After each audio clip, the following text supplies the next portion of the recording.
അപ്പോൾ നമ്മുടെ കുഞ്ഞു CFXന്റെ പുതിയ വീഡിയോയിലേക്ക് സ്വാഗതം. അപ്പോൾ നമ്മൾ ഇന്നത്തെ വീഡിയോ എന്ന് പറയുന്നത് നമ്മളങ്ങനെ വീഡിയോ ഒന്നും എടുക്കുന്നില്ല ഗൈസ്.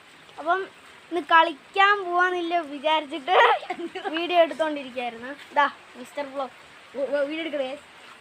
അപ്പോൾ ഇന്ന് കളിക്കാൻ പോകുമെന്ന് വിചാരിച്ചിരിക്കുമ്പോൾ ഗൈസ് ഇതാ ഒടുക്കത്തെ മഴ. നിങ്ങൾക്ക് കാണുന്നുണ്ടോയെന്ന് അറിയത്തില്ല. ഒടുക്കത്തെ മഴ. ഇതാ അങ്ങോട്ട് കാണിച്ചു തരാം. നമ്മളെ ഗ്രൗണ്ട് ആടെന്ന് കാണിച്ചു തരാം ഗൈസ്. അതാണ് ഗൈസ് ഗ്രൗണ്ട്. അങ്ങ് അവിടെ ഗ്രൗണ്ട് ഉണ്ട്, നിങ്ങൾക്ക് കാണത്തില്ല, പക്ഷെ എനക്കിവിടെ ക്ലിയർ ആയിട്ട് കാണുന്നുണ്ട്. അവിടെ കമ്പൊക്കെ കുത്തിയിട്ടുള്ള കാണുന്നുണ്ട്. കാണില്ല, കാണുന്നില്ലെങ്കിൽ കാണുന്നു. നമ്മൾ ഇന്ന് മഴ പോയിട്ട് നമ്മളിന്ന് കളിക്കുന്നതാണ്. അപ്പോൾ ആ വീഡിയോ നമ്മൾ അപ്ലോഡ് ചെയ്യും ഗൈസ്. അപ്പം